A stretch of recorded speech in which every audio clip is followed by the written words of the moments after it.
We confront the most challenging strategic circumstances since the Second World War, both in our region and indeed around the world. That's why we're investing in our capabilities and we're investing in our relationships to build a more secure Australia and a more stable and prosperous region. And the defence posture that we have had for the last few decades has served our nation well. But in the circumstances that we now face, that defence posture is no longer fit for purpose.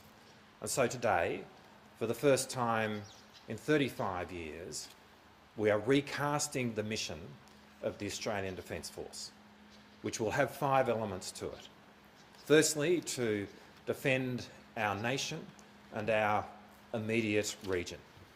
Secondly, to deter through denial any adversary that seeks to project power against Australia or our interests through our northern approaches. Thirdly, to protect Australia's economic connection to the region and the world. Fourthly, with our partners, to provide for the collective security of the Indo-Pacific. And fifthly, with our partners, to provide for the maintenance of the global rules-based order. Now, most of those objectives as part of the new mission of the Australian Defence Force are well beyond our shores. And so we need to have a Defence Force which has the capacity to engage in impactful projection through the full spectrum of proportionate response. Today, the government is announcing that we will be focusing on 6 initial priorities.